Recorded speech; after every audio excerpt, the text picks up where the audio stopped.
Alexander, here you are. Oh, you're still not thinking about Cosima, are you? I suppose I am. Son, it's been months. You've got to pull yourself together. After all, you only met her that once. I know. Have you discovered anything about the land of the Green Isles? Alexander, No. Here you are. No one's even heard of it. You're still not It's thinking like about she's just Cosima. vanished. I suppose I am. Son, it's been months. You've got to pull yourself together. After all, you only met her.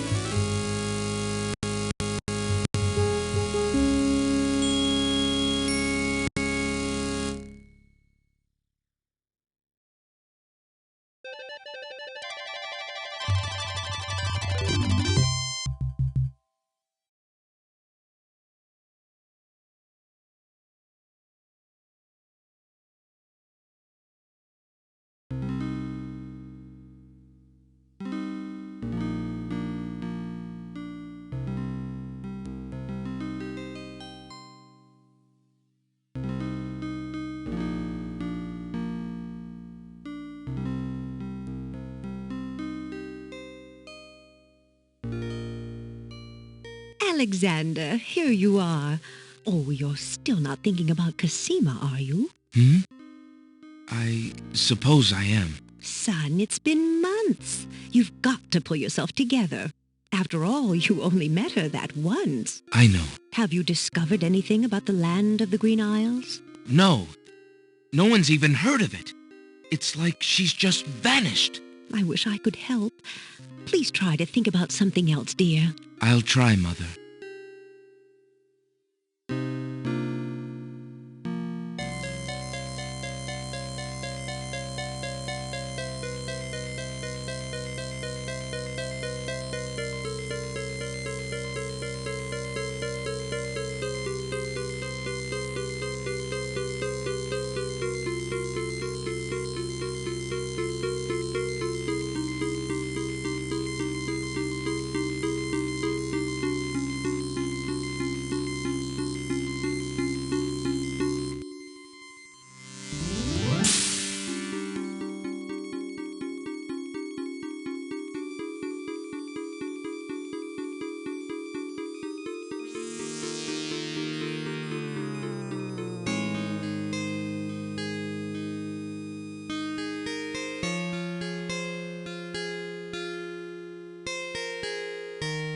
Alexander, I feel so alone.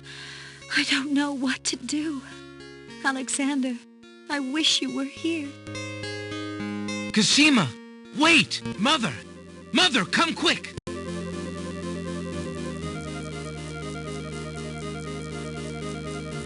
Alexander, what on earth?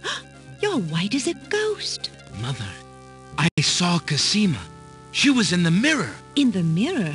The magic mirror? Yes! And it showed me how to find her. How? The stars! I saw the stars outside her window.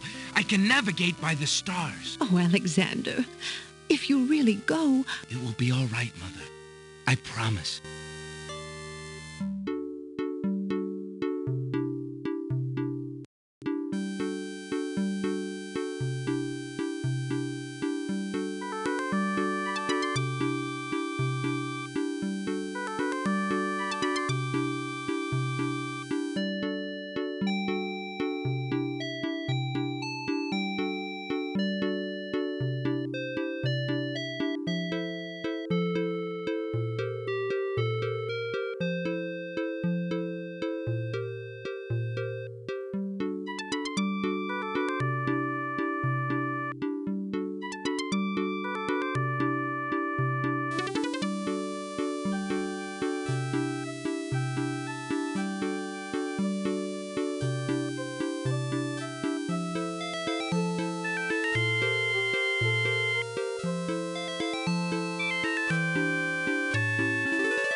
Land ho!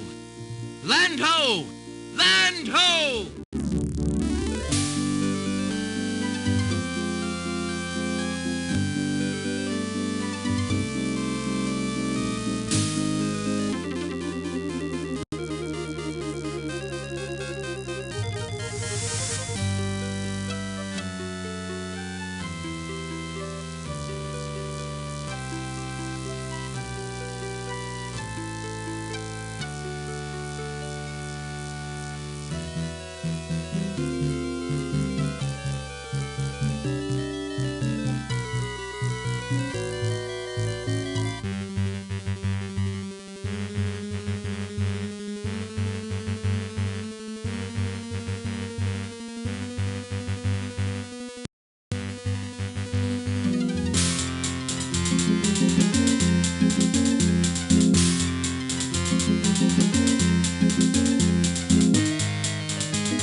Alexander awakens to find himself on an unfamiliar beach. For a moment, he is too dazed to remember how he got here. Then, he does remember. The shipwreck, the sea. Just as he had seen his men safely into the lifeboats, a gigantic wave picked him up and tossed him overboard into the churning sea. That was the last he'd seen of his crew. Debris from the shipwreck is scattered along the shore, but of the lifeboats and his men, there is thankfully no trace. He can only hope and pray that the lifeboats survived the currents, and that his men made their way safely back to Daventry.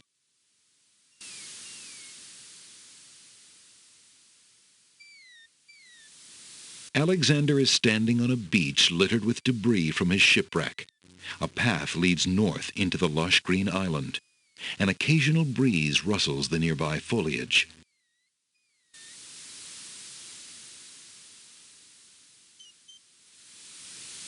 Alexander picks up his royal insignia ring from the beach.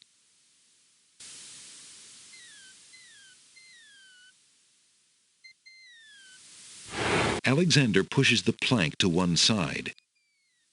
A box has been partially buried under sand.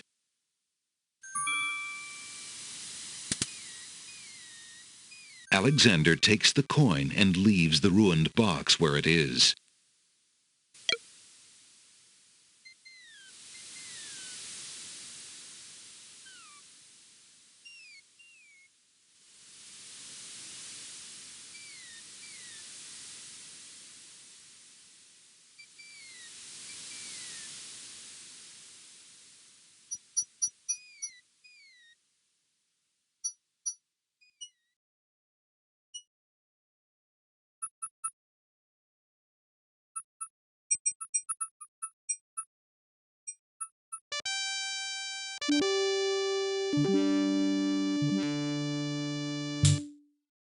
No strangers may enter the castle of the crown.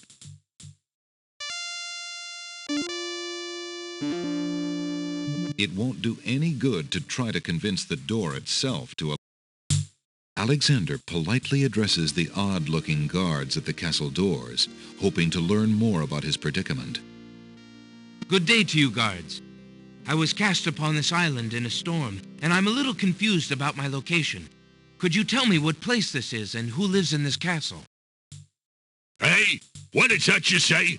A castaway? A likely story. We haven't had any foreigners in this part since Alhazred arrived. Don't be so rude, Gruff. He's not asking for any secrets. You're standing on the Isle of the Crown, lad, and this is the Castle of the Crown. The royal family resides here. Rather, what's left of the royal family. The Isle of the Crown? But tell me, am I anywhere near the land of the Green Isles? This is the land of the Green Isles. The Isle of the Crown is the main island, foolish boy. Then Princess Cassima must live in this very castle. Aye, the princess is indeed our treasured jewel to guard, and we consider it an honor. Excuse me, guardsmen, guard dogs. I've been traveling for months to see Princess Cassima. I would like an audience, please. I'm sorry, but the princess is not receiving visitors, particularly not strangers.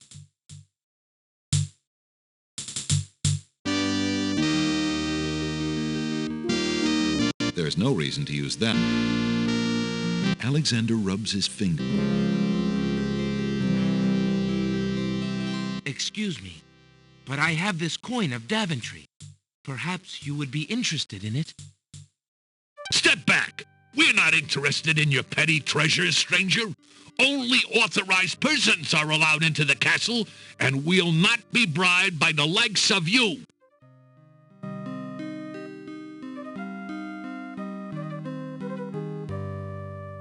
Alexander decides to show his royal insignia ring to the Castle of the Crown guards. With all of his papers lost in the shipwreck, it is the only possible calling card he can think of. Good day. I'm Prince Alexander of Daventry. I'm an acquaintance of Princess Cassima. If you could just inform her that I'm here, please. So everyone says. Let me just look at that ring. What does it say, Gruff? Kingdom of Daventry, Prince Alexander. Wait here while I go see what Captain Saladin thinks of this.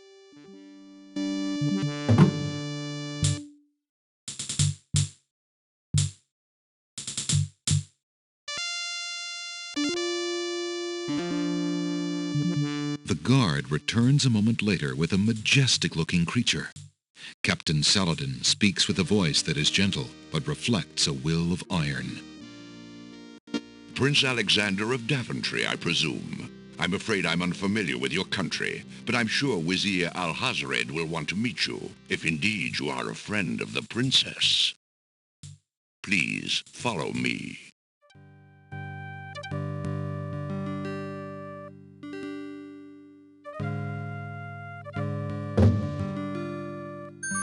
Lord Alhazred, a visitor to see you. Prince Alexander of Daventry. What is it that you seek, Prince Alexander? Pardon the intrusion, my lord, but I came to see Princess Cassima. Some months ago, my father, King Graham, saved my family and I from imprisonment under an evil wizard named Mordak. The same wizard that kidnapped the princess? Exactly. When my father rescued us, he also liberated Cassima and sent her home. Then your father has my gratitude, and that of the entire kingdom. But I'm afraid I still fail to see the purpose of your visit. Well, I came to make sure that Cassima arrived safely and to pay my respects. Before we parted, she gave me an invitation to visit. I have no doubt she did exactly that at the time, Prince Alexander. However, things have greatly changed for Cassima since her ordeal in Mordak's castle. Casima's parents both became ill and died while she was gone. Casima is sequestered in mourning for them as befits a princess. She is not receiving visitors of any kind. Even if she were, I do not think your visit would be appropriate. You see, it is time for Casima to take her responsibilities seriously. With her parents gone, she no longer has the luxury to be a carefree maiden. As was her parents' wish, Casima and I are to be wed. We shall rule the kingdom together. I assure you, our marriage is all Casima wants now.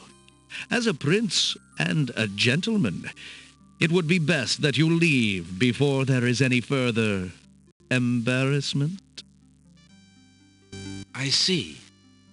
I suppose that I was mistaken. I thought for certain that Casima... Well, I apologize. A young man sees what he wishes to see. I'm sorry you've wasted your time traveling to the land of the Green Isles. May your journey home be swift. Perhaps I will take the opportunity to look around your fair land while I'm here. I would advise against that. The kingdom is rather, shall we say, inhospitable these days. But it is your neck. You may risk it if you please. Captain Saladin will escort you from the castle. Good day.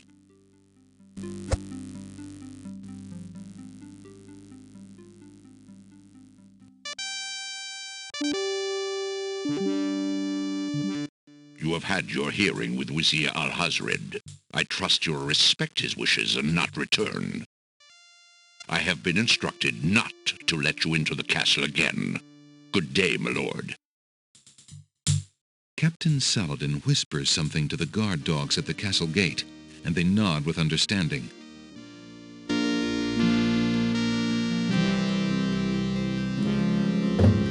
Alexander has a feeling they won't be letting him into the castle again.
The ocean is not as calm as it appears.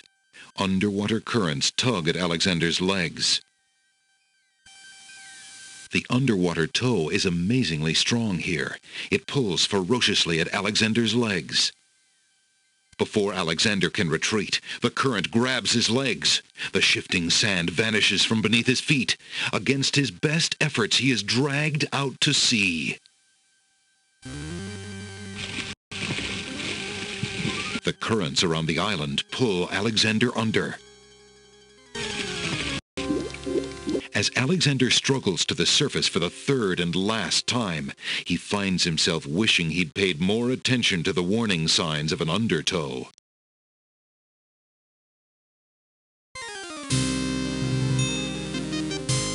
Tickets up. Next. Nothing like getting swept off your feet.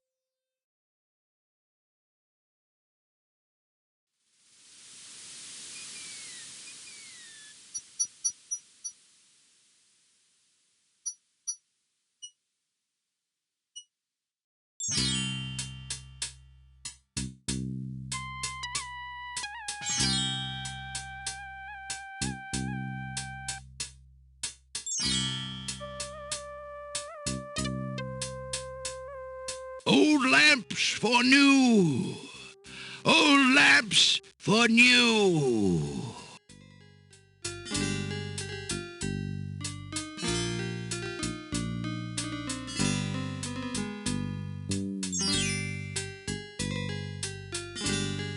Old lamps for new. Old lamps.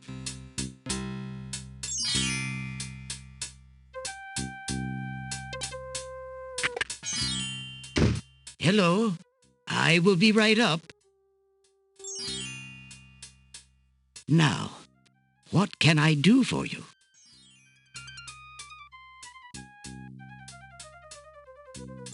Good day, sir. The mysterious old man just ignores Alexander.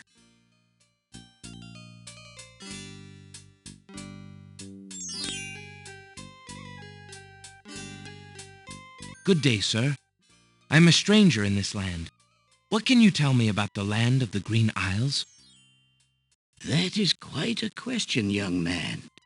Who are you, and what would you have me tell you? My name is Alexander. I know I'm on the Isle of the Crown, but I'd like to know whatever you can tell me about this island, and if there are other islands nearby. You are indeed a stranger. Anxious is the man who knows not the customs of the land beneath his feet. This island is called the Isle of the Crown because the royal family's castle is here.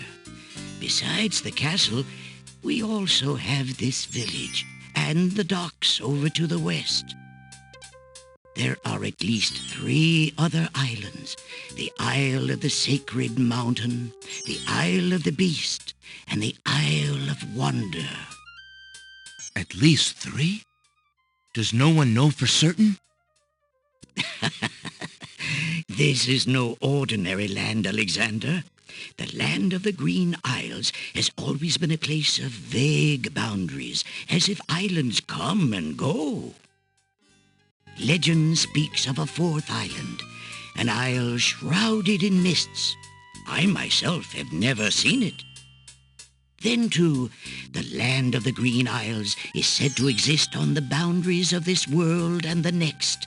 Even darker places are reputed to be closer here than anywhere else in the world.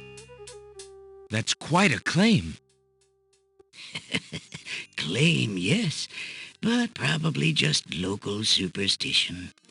We who live here on the Isle of the Crown, at least, sleep well enough at night. Those first 3 islands you mentioned, how might I learn more about them? Ideally, a young man seeking such knowledge would travel to their shores and learn about them firsthand.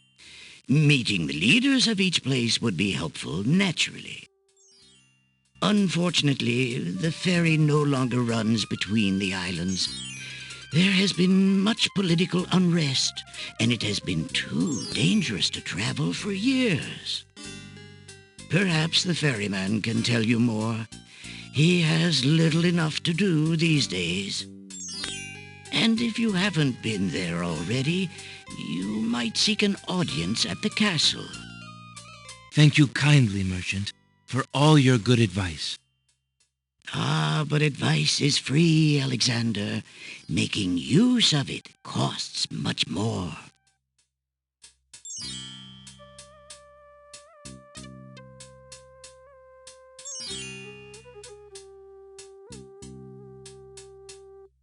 Thinking of Cosima, Alexander decides to leaf through one of the volumes of love poetry.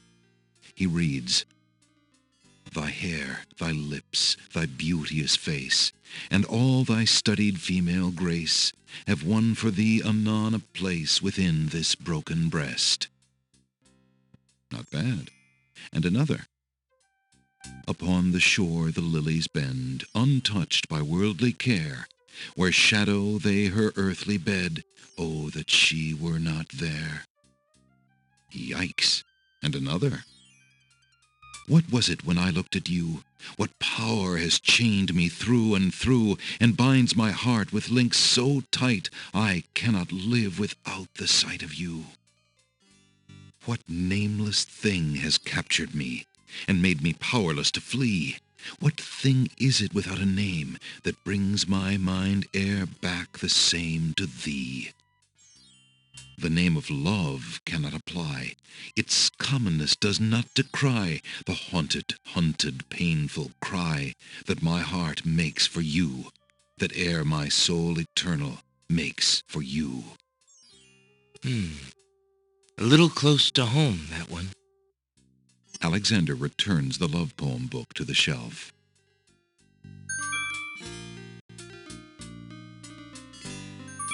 Alexander picks up the fallen page. It's the love poem he particularly liked. It must have fallen out of the poetry book.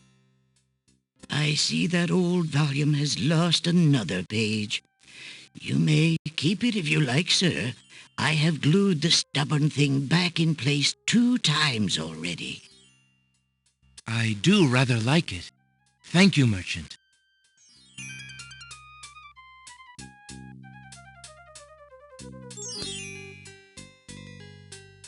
Alexander picks up the book from the small table. Oh, yes, please, take that book. You have my most humble thanks for doing so, good sir. Really? Thanks.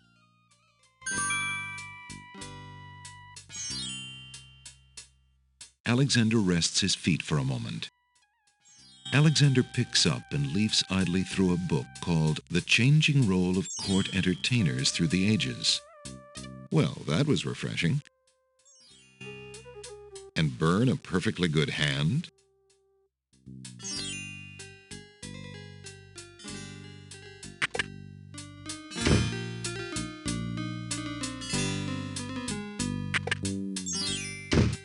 Good day. The stuffed bear probably has stuffed fleas. Alexander decides to keep his distance. Towering mightily over the other pawn shop curiosities, the stuffed bear makes an ostentatious display. An old suit of armor stands in the pawn shop. It looks like a vigilant guard against thieves and carpet salesmen, even though it is headless. The back wall of the shop holds various odds and ends. For example, a hull hole detector for finding those hard-to-spot holes in small sailboats.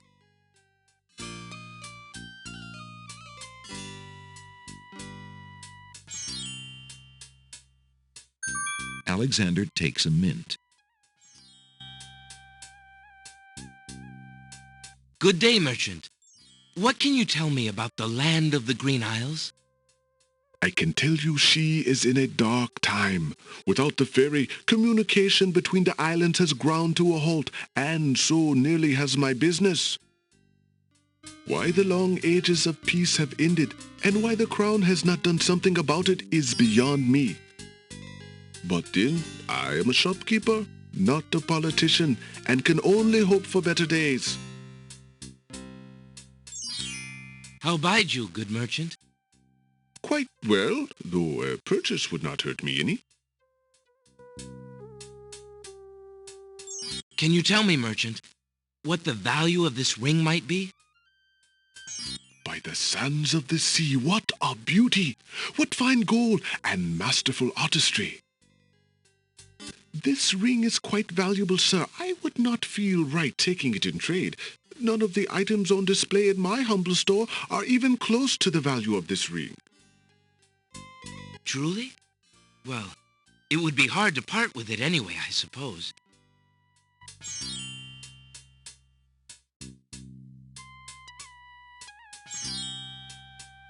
I have this copper coin. Is it of any value to you at all? Most interesting. I have never seen a Daventry coin before, but it is copper genuine enough. I might even find a buyer who is interested in foreign currency.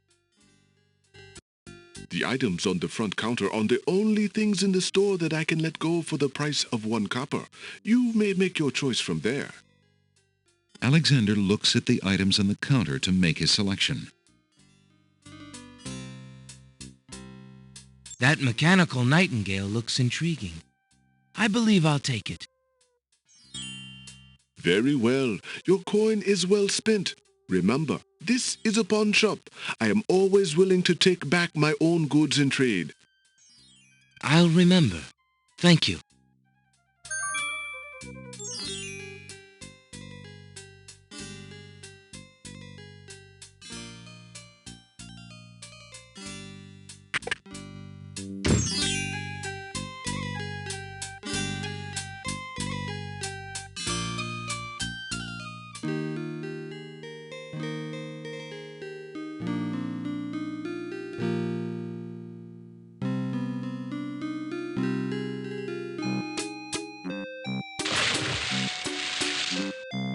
Hey, stranger, come join me. The water is wonderful, and I can show you the way to the next island.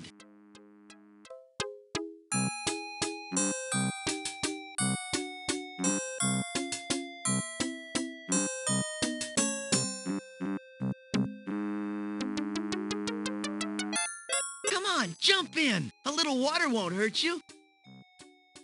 Good day. I'm Alexander. What are you doing in the sea? What does it look like I'm doing? I'm swimming.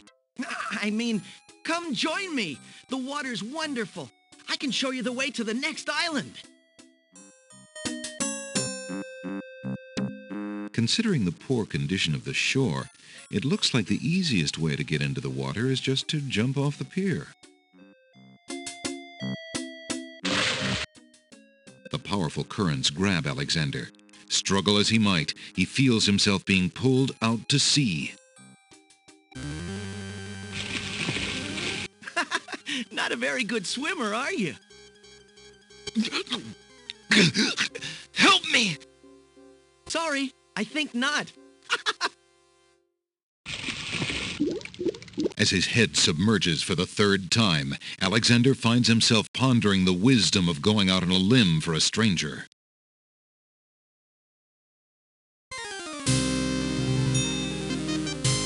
Tickets up. Next. Alexander couldn't handle those currents. That boy must be an unbelievably strong swimmer.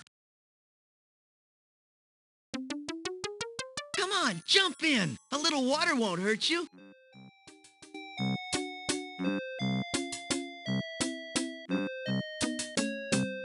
What are you waiting for? I said I'd show you how to get to the next island, didn't I?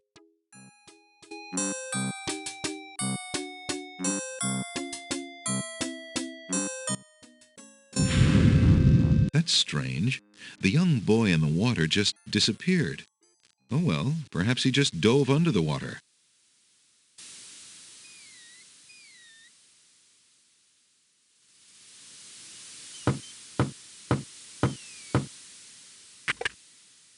Yeah, what do you want?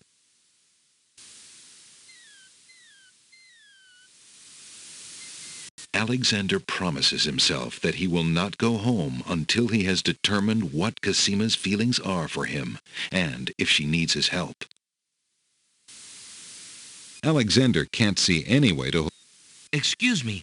My name is Alexander. The owner of the bookshop in the village told me you might be able to help me. I hear you used to run this ferry for the islands. I'd like to talk to you if you have a moment. You say old Allie sent you? I can't see why. The ferry's not running, you know. I understand. I'd just like to talk to you about the islands if you don't mind. Well, I guess it'd be all right if Allie sent you. Well, don't just stand there. Come on inside. What is it you wanted to talk about, young man? I'm a visitor to these islands. I'd like to learn what I can about the area. So you said outside. What is it you want to know? Well, for one thing, why has the island's only ferry been dry docked? Huh. It just ain't safe to sail these days. What with the islands feuding and all. Wazir Al-Hazred ordered the ferry closed till things settled down. Me, I don't think she'll ever see water again. But why are the islands feuding? You got me. Something about stolen property or some such thing. 'Tis a real shame. Things used to be so friendly. Then this unrest is recent. A few years is all, but it's been long enough. Perhaps if the ferry were repaired. This old thing? This ferry's been out of water so long she's no longer even seaworthy. Her boards have dry rot. She'd fall apart at the first taste of seawater. But there must be some way to get off this island. There's only one other way to travel that I know of. A magic map. The owner of the pawn shop can tell you more about that than I can, Alexander. Tell me more about the ferry. I remember when I used to ferry Queen Ilaria and Princess Cassima themselves. There was no thought of danger back then. They used to go visiting to care for the needy and to keep up the friendly relations between the islands. I remember their last trip. Things had started getting nasty by then, and when they came back aboard, I gathered that the Queen and the Princess had been received a bit coldly. Princess Cassima was such a pretty thing, and she was terribly upset. But who could be spreading these lies, she asked the Queen, but the Queen had no answer.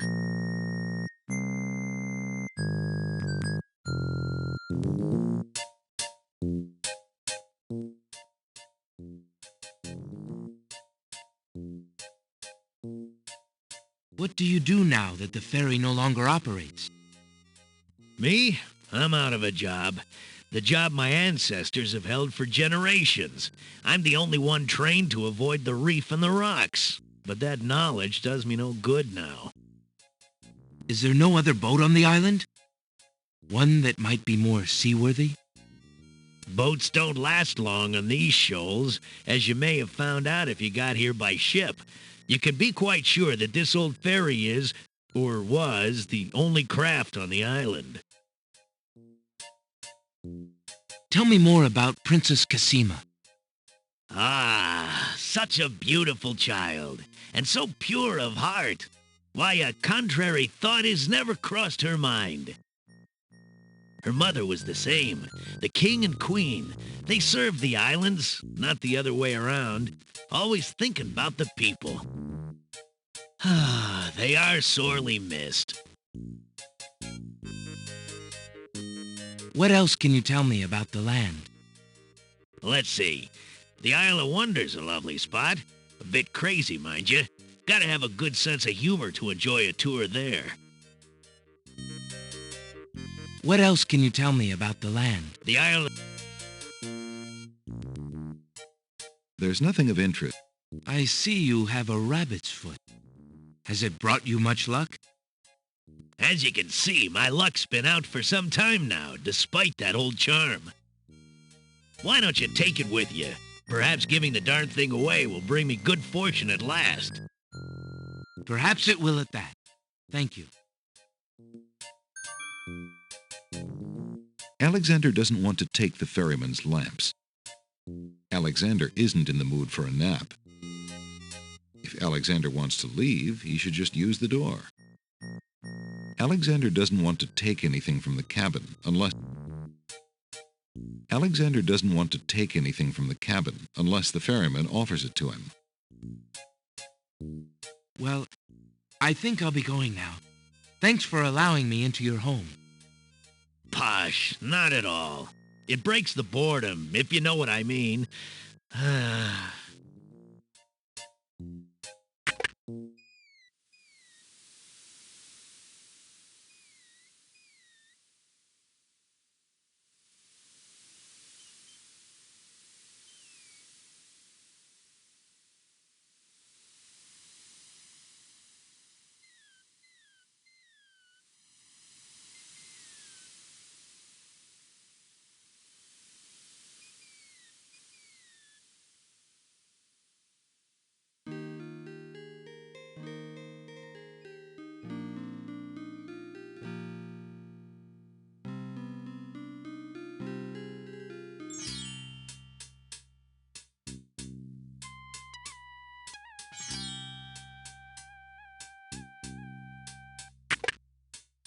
Good day.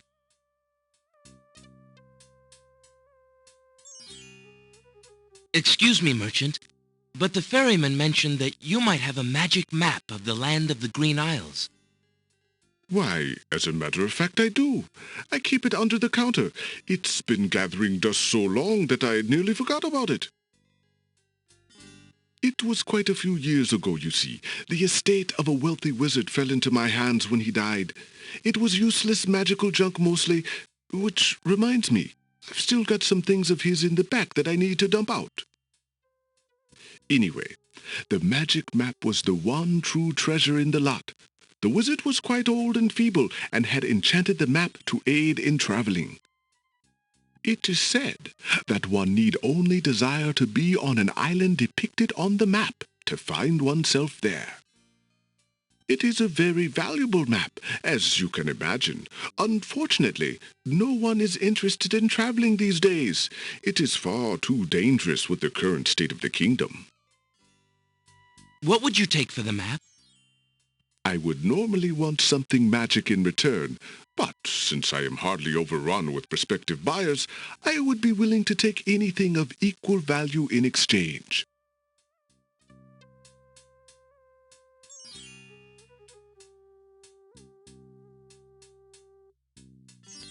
Would you be willing to take my family ring in exchange for the magic map? Daventry, are you a king then? No, that's my father, King Graham. I'm just Alexander. Well, Prince Alex, she is a beautiful ring. Are you sure you can part with such a unique family heirloom? The ring does mean a lot to me. I didn't always have a family, you know. Still, it is only gold. There are more important things at stake now. Then you now own a magic map, Prince Alex. I will keep your ring out of sight for a few days. If you find anything else of great value in your travels, you can come back for your ring. I would hate to see it melted down for gold. Ah, and a warning about the map. It will only operate when you are out in the open and within sight of the sea. The limitation has something to do with the teleport spell ingredients. You might try the beach. Thank you. You are very kind, and I'll remember about the map.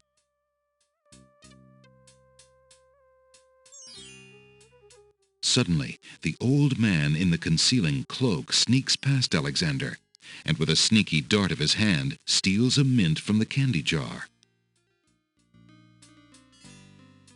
The old man stuffs the mint into his mouth and wobbles unsteadily out of the pawn shop.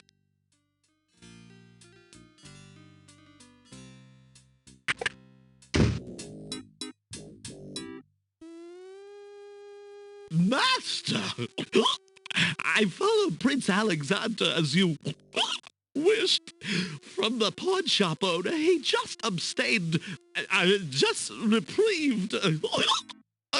He just got a magic map. You fool!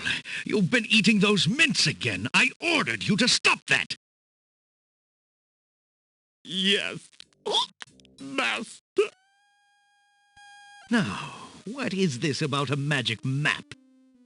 With the map, Prince Alexander could travel anywhere as quickly as I can. I thought I took care of the only means of travel. By my scimitar, I can't have him stirring things up now. Get a hold of yourself and listen carefully, Shamir. Go to the other islands and tell them...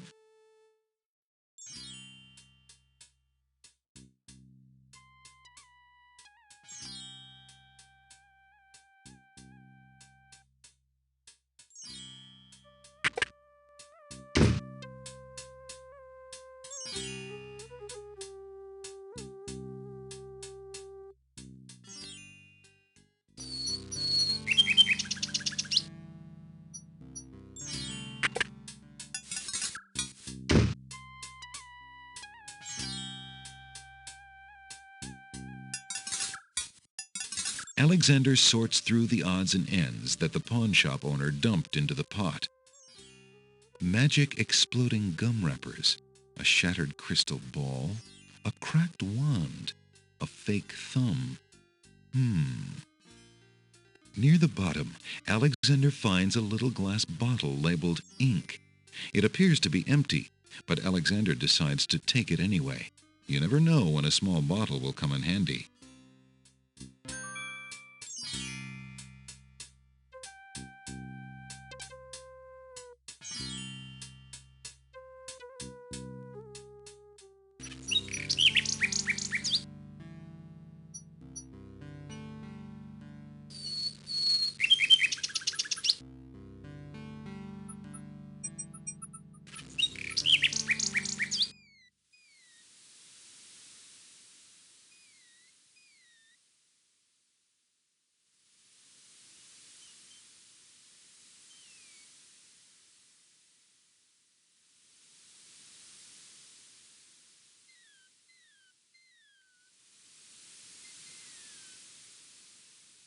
Alexander decides to open the empty ink bottle.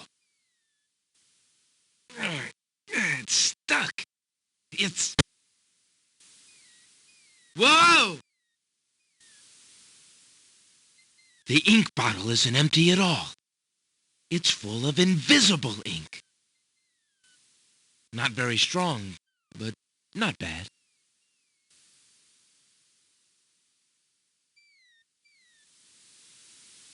Alexander pulls out his magic map.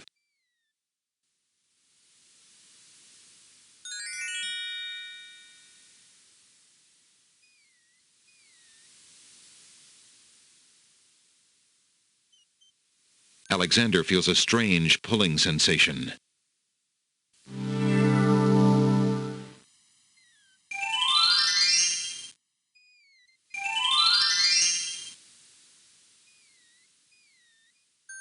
Alexander picks the flower and is startled by its hideously strong skunk-like odor.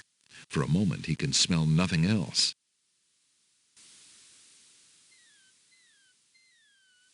Alexander takes the feather. There appears to be something etched into the face of the cliff. Alexander decides to get closer.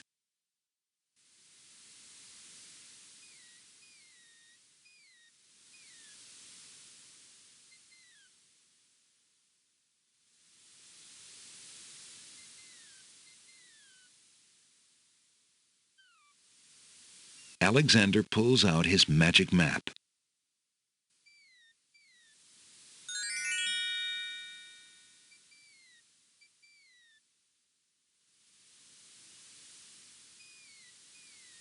Alexander feels a strange pulling sensation.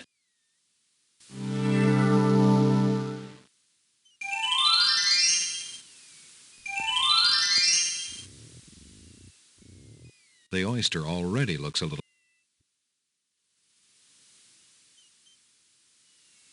Why aren't you asleep like the other oysters? Oh, I'm so weary, but I can't sleep.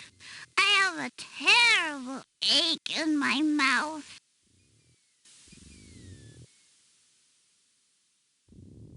Alexander wades into the sea to get the strange object in the water. The ocean currents tug at Alexander's legs. That object is just a bit out of reach.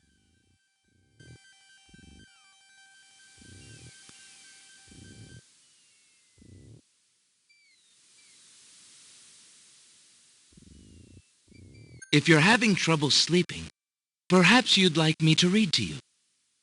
Hey, that would be great.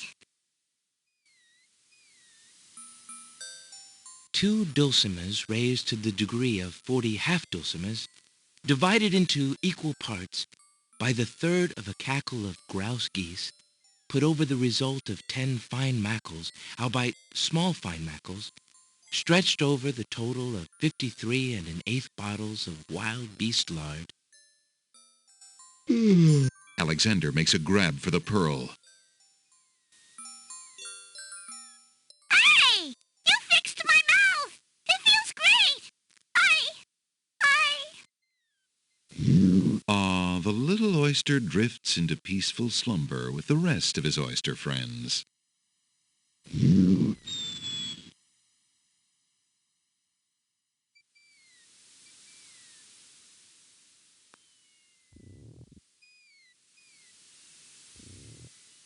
Alexander hears someone coming.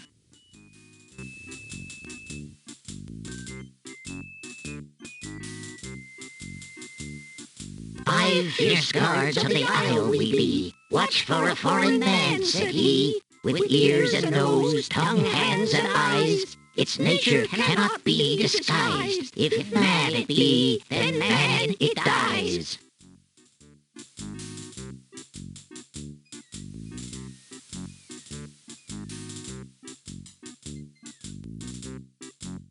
Old Tom Troll, smell your smell.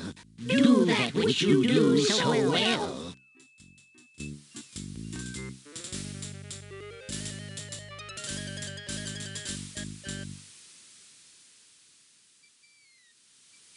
Alexander holds the item out for the gnome with the stupendous nose. "My nose cannot be tricked that way. The smell of man still rules the day." A man, so Sailor knows, into the waiting sea he goes.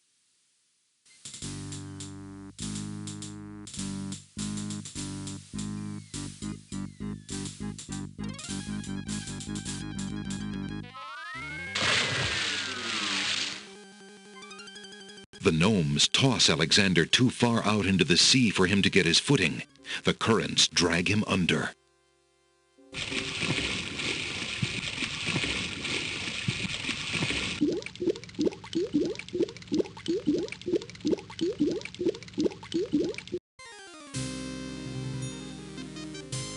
Tickets up.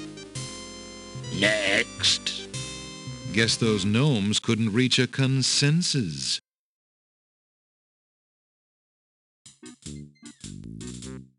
Old Tom Troll, smell your smell.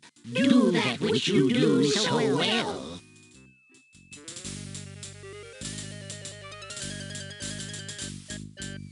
Alexander holds the flower of stench out to the gnome with the jumbo nose. Tom Troll I am, that's all I'll be. My nose knows all on land and sea. A flower of stench has washed ashore. A flower 'tis all, and nothing more.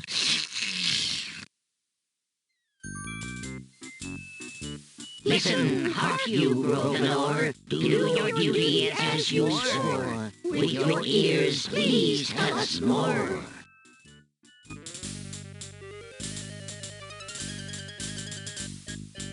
Alexander winds the tin nightingale and plays it for the gnome with the monumental ears.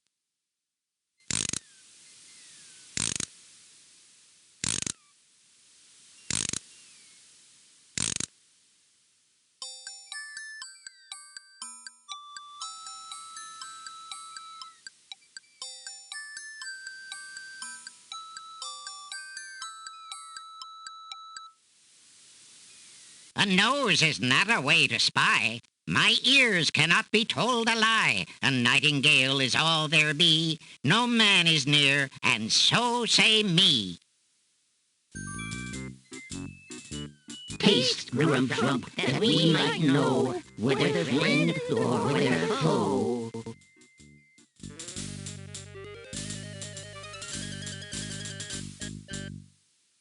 Alexander holds the mint out for the gnome with the gigantic mouth. Grump knows a tasty treat. It matters not what others bleat. No danger is this one so sweet. Trilly dilly, use your hands. Is it beast or is it man?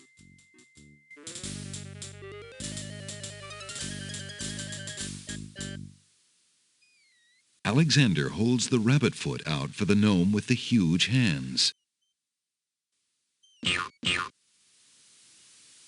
Be all you mad? What aileth thee? A bunny can't trill merrily. A hare does not at all taste sweet. A rabbit here is all we greet. Old Bill Batter, never fatter. Vision can resolve this matter. Look you now and end this chatter.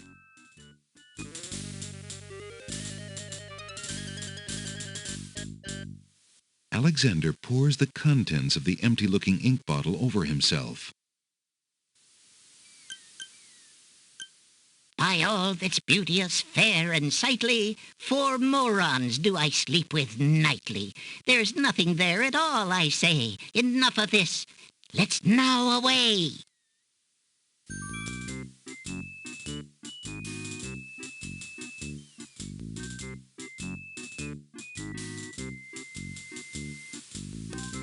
Alexander did it! He's fooled the guards!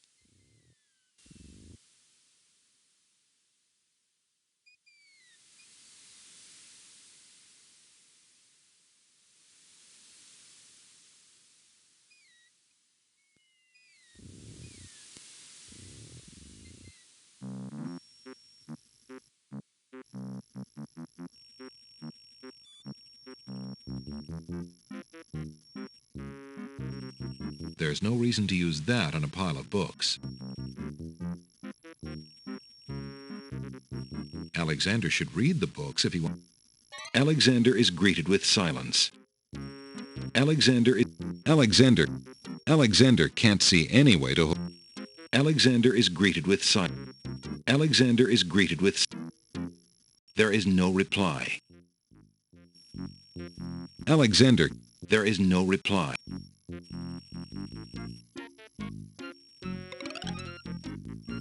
Hey, hands off the goods there, son.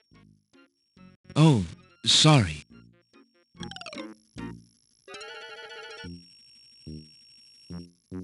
Hello? Is anyone there in the books? No, there's no one here.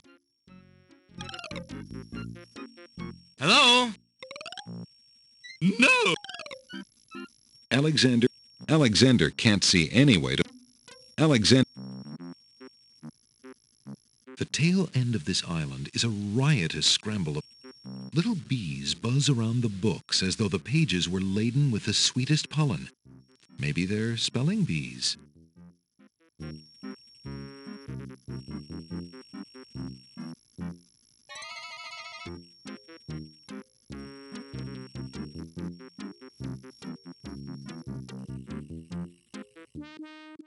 Wow. Hiya, gorgeous. Oh, what a luscious-looking hunk of flesh you are. Thank you, I guess. Who are you? How charming of you to pretend not to know. I'm Black Widow, of course. The femme fatale of all femme fatales. Know what I mean? You know, I was just thinking it was time I found my 50th, another husband. It would be quite a horror, an honor to have me as a bride. Just look at my beautiful weaving. It's so light, so delicate. You'll never want to leave my little nest. It is a lovely web, but my heart is elsewhere, I'm afraid. Oh, drat! The loss is yours. I'm sure you'll change your mind once you consider the advantages.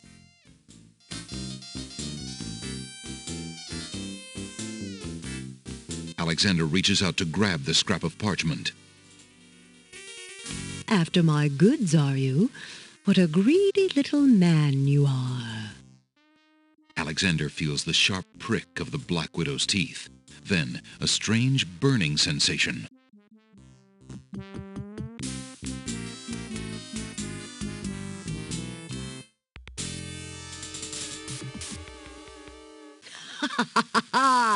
That's what you get for preferring that old scrap of paper to me. Tickets up. Next. Why do you think they call her a widow?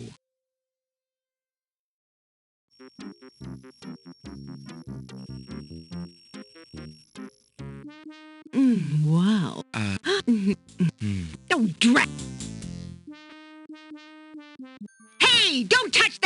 read! Alexander snatches the scrap of parchment, curious to see what's written on it.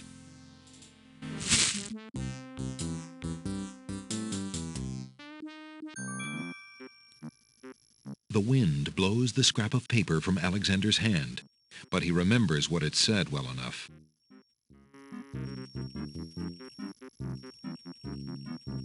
There's no reason to use that. There's no re...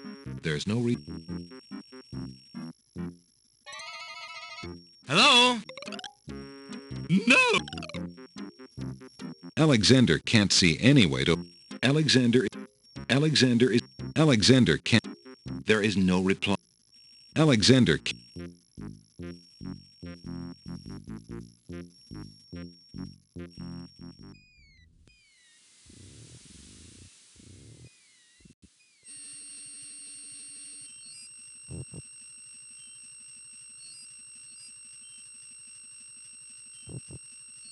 That bump on the log does not look particularly conversational to Alexander. The swamp gurgles an inaudible reply.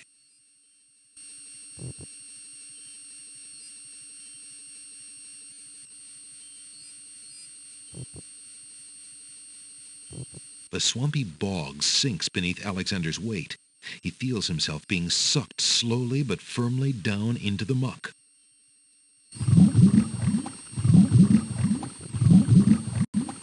As the marshy water fills Alexander's mouth, he thinks that although he'd always wanted to try a mud bath, this is hardly what he had in mind.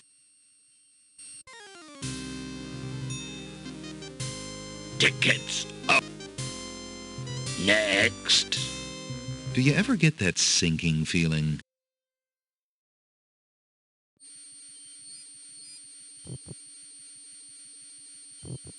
A stick is stuck in the middle of the swamp. The fallen log has a good-sized knot or bump. A large tree stretches knotted limbs out over the swamp.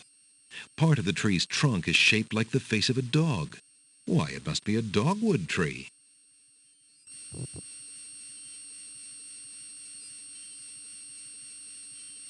Alexander takes a bottle of milk from the milkweed bush. Apparently, the dogwood tree doesn't like Alexander standing that close.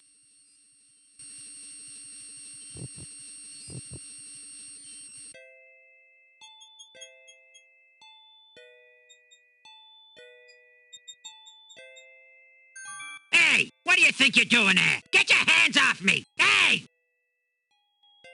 Alexander picks up Rotten Tomato and puts him away. One never knows when one will need a rotten tomato.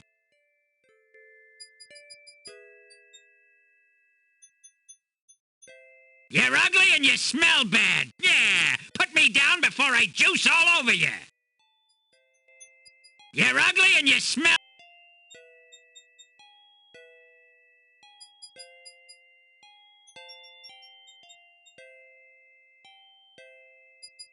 Vines of sweet ripening tomatoes climb up little wooden posts.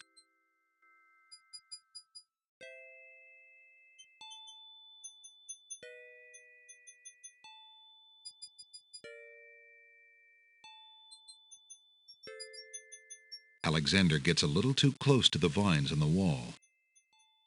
Come closer! We like you!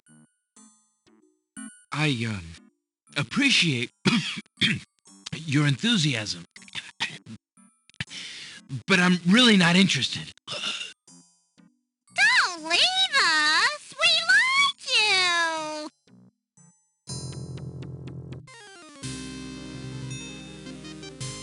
Tickets up. Next. Just want to be loved by you.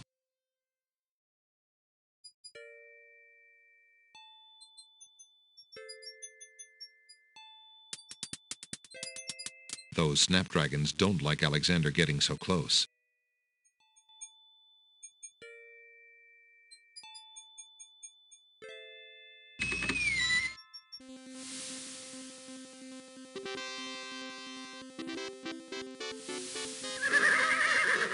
Excuse me, What land lies beyond? What land? Chessboard land, you knave. I see. And is Chessboard Land part of the land of the Green Isles?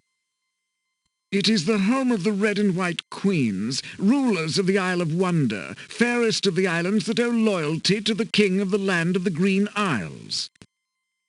But perhaps not for long. What do you mean? What is the purpose of unity with the great king and queen dead?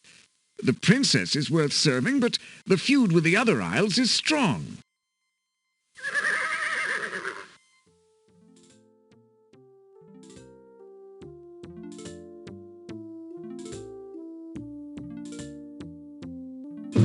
I must insist, Your Highness. I shall send a lump of coal to the Vizier and the Princess as a present for their wedding, and that's the end of it. And I suppose you'll leave me with only this stupid spoiled egg to send, Your Highness.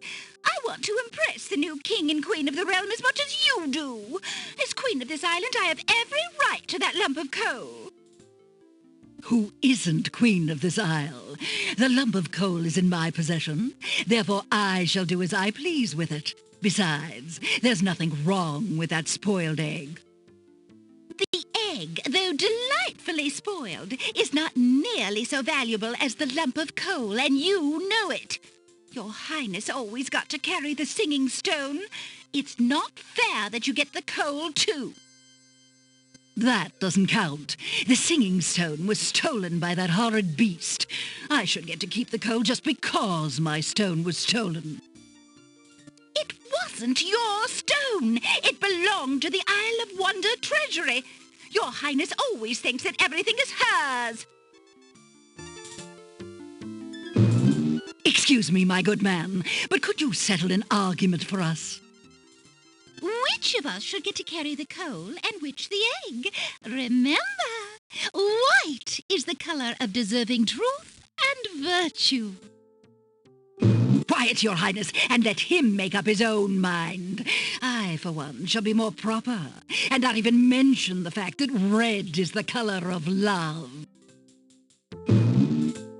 I'm sorry, Your Majesties. I'm partial to both red and white, but I'm afraid that I don't know how to solve your problem. One of you will just have to be gracious and allow the other the lump of coal. What a ridiculously stupid idea. Quite ludicrous. He was a lot of help, wasn't he? Oh, yes. Obviously a man of high intelligence.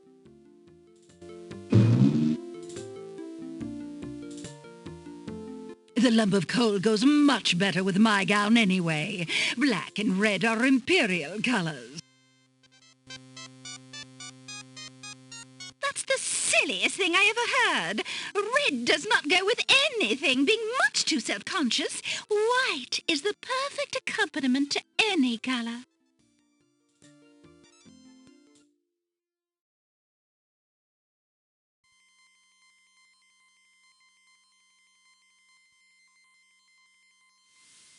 Alexander picks up the Red Queen's scarf.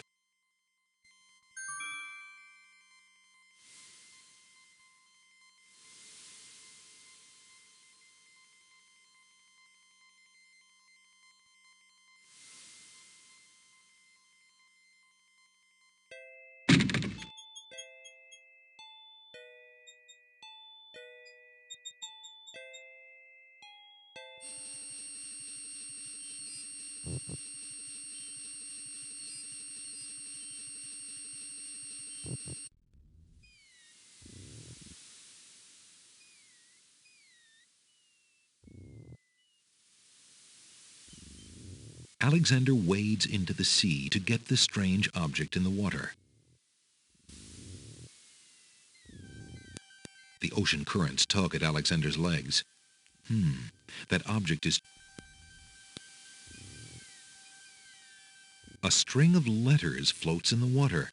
The letters spell out, "Where are you going?" Alexander's heard of alphabet soup, but this is ridiculous. A string of letters.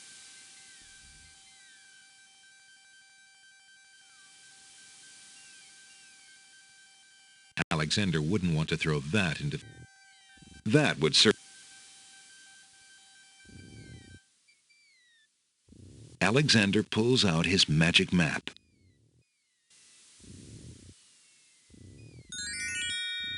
Alexander feels a strange pulling sensation.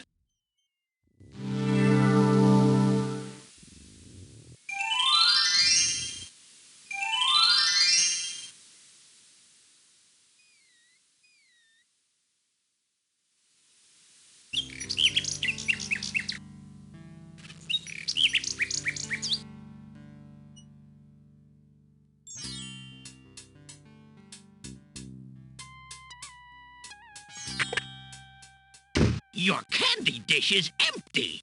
I am sorry, sir, but I have no more mints. Somebody has eaten them all. Well, get some more then. I fear that is impossible. Without the fairy, I can no longer get imports from the other islands, and we do not grow mint extract on the Isle of the Crown. Oh, I hate not getting what I want.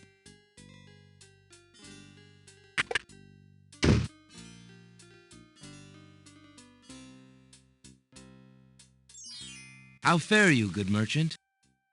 I cannot complain. I hope your travels are treating you well, Prince Alex.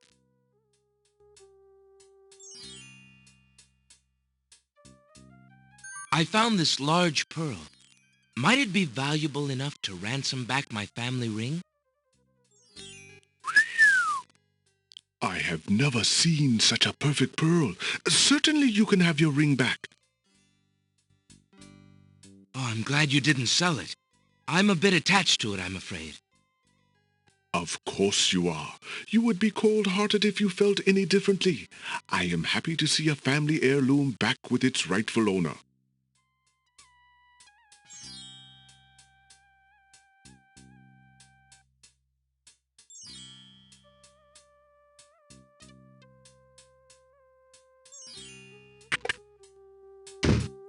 Alexander sees nothing particular.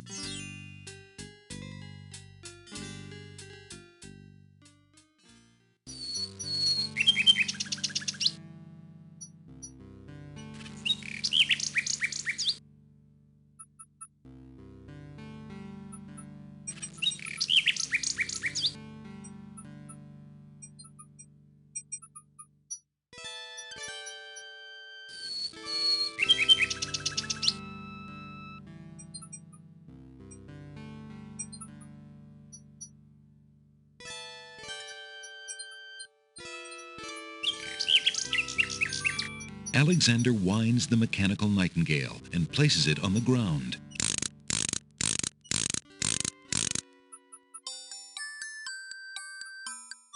The mechanical nightingale sings a sweet, tinny tune.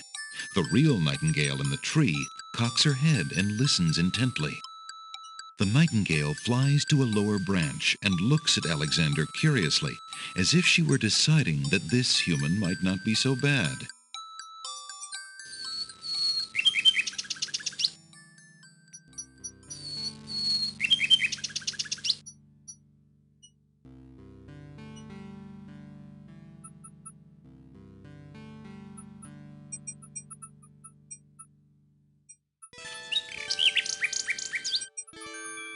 Alexander holds out his royal ring to the nightingale. To Alexander's surprise, the nightingale swoops down and grabs the ring from his hand. The nightingale flies off towards the castle with Alexander's ring. Where might she be taking it?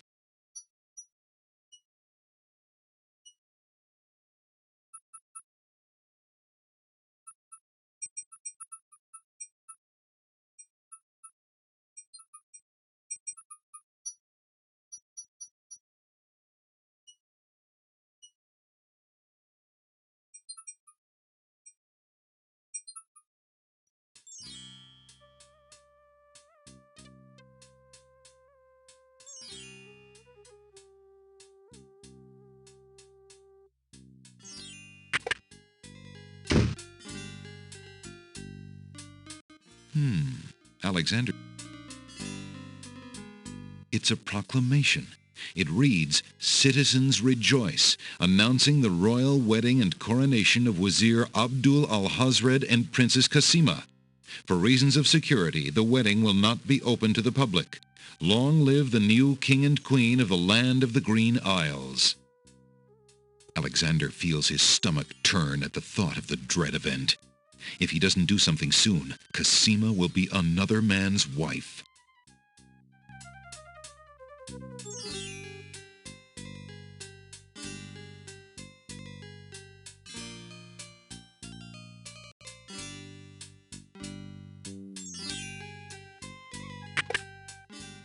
Good day, Prince Alexander.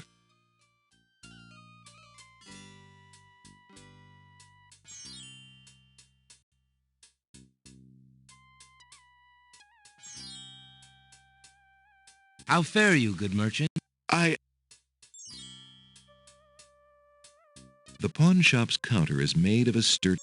The pawn shop... Alexander takes a closer look at the items on the... Might I trade for that flute on the counter? Certainly.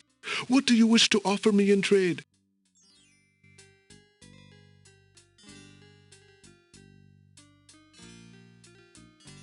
Would you mind if I traded this in?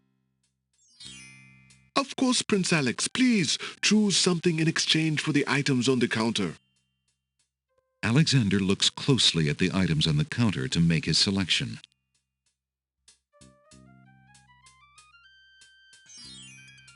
I'll take the flute. The flute? Very good, Prince Alex. May its music always be sweet. Feel free to trade it back at any time. Thank you.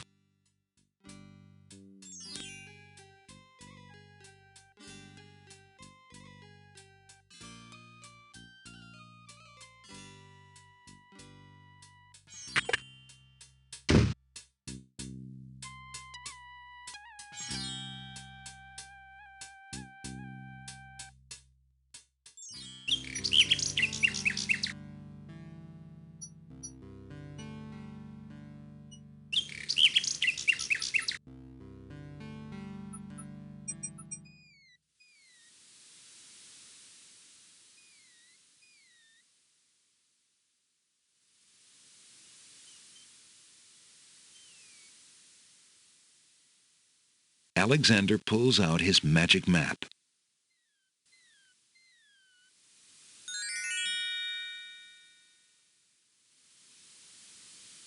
Alexander feels a strange pulling sensation.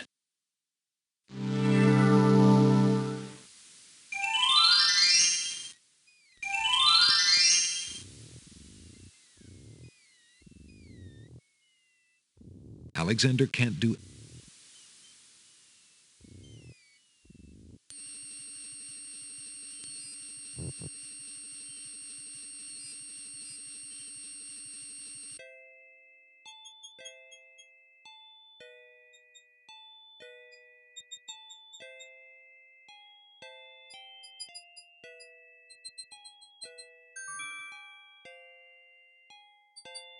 May I have this dance? Oh, my!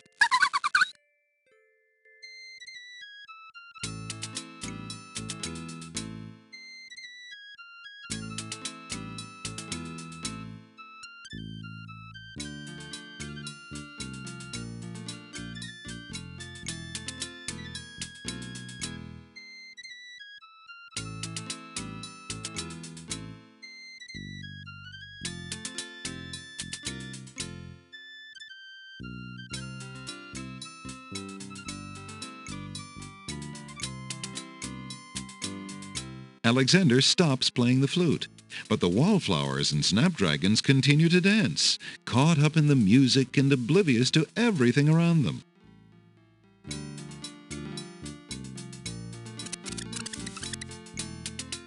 While the wallflowers dance, Alexander snatches the hole in the wall.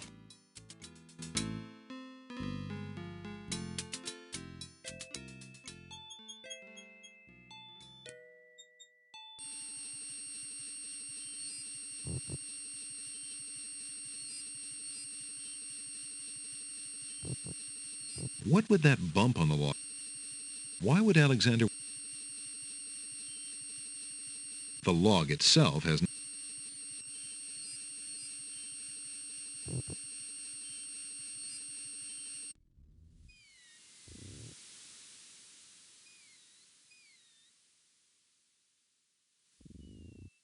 Alexander pulls out his...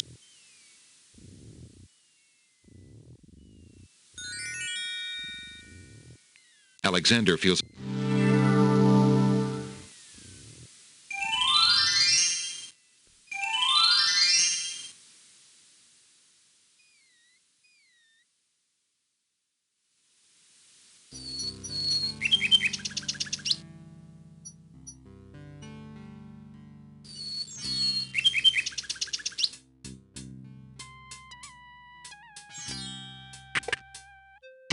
Hello. I will be right up. Now, what can I do for you?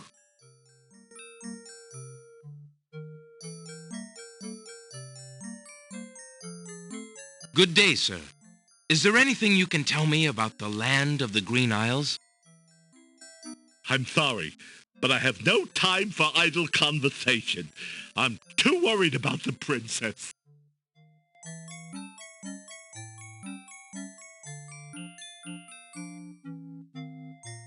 Determined to learn more about the strange man's relationship with the princess, Alexander shows the man his insignia ring and formally introduces himself. I'm sorry to insist, but my name is Alexander of Daventry, and... I appreciate the offer of the ring, Alexander, but I'm afraid I'm already spoken. Daventry? Where have I heard of Daventry? Flying flit mice. You must be Prince Alexander. Cassima told me about you when she arrived home. How came you here? Why, by a ship now wrecked upon the sand. But you know Cassima? She truly spoke of me? Yes, I saw her briefly when she first returned home. She mentioned a prince to me, Prince Alexander of Daventry. I'm afraid that was before she was told about her parents' deaths. You see, she arrived home a few weeks too late. The king and queen thought they'd never see her again. It is said they died of heartbreak. I'm afraid she's blamed herself. What a terrible homecoming. If we had only known. Terrible indeed, poor thing. Everyone in the kingdom seems to despair with her these days. The streets are silent. Where is she now? The princess is sequestered in mourning. It's a rather dated tradition, and not required, but the Wazir says she insisted out of respect. I see. You've yet to say who you are, and how you know the princess. I? Oh, pardon me. My name is Jalo. I am clown to the royal court, and had been since the marriage of Cassima's parents, King Calipham and Queen Alaria. Oh, those were the happy days. The pair of them were so full of joy and life, so in love. And Cassima's birth.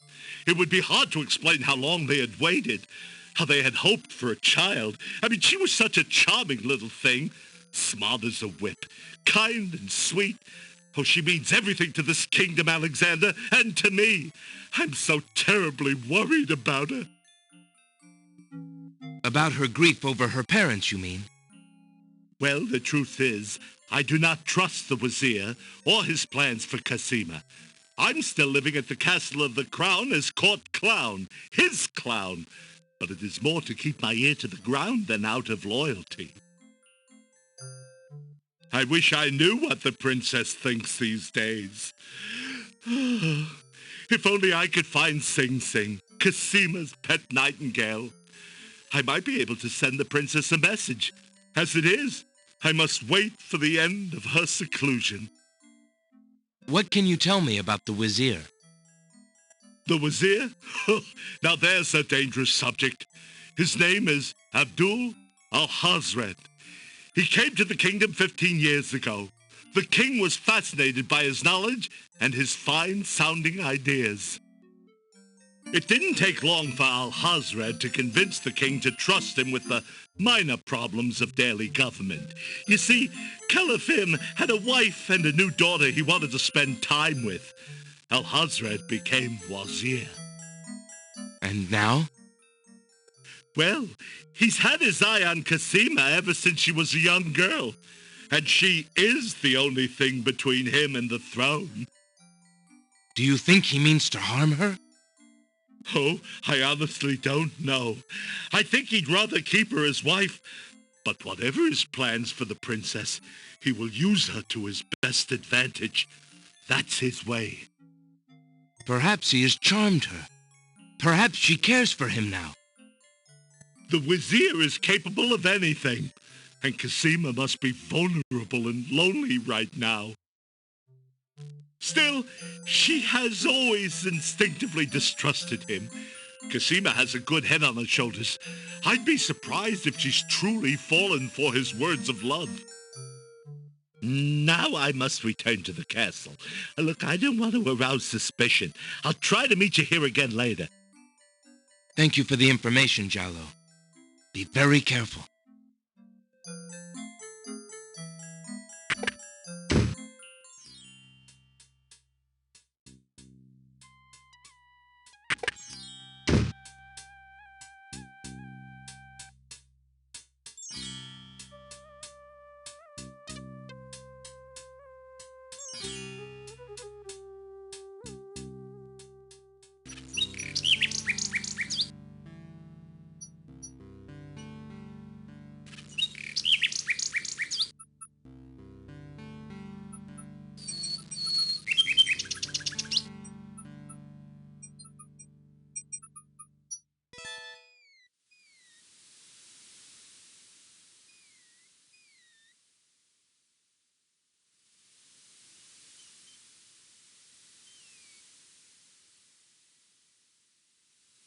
Alexander pulls out his...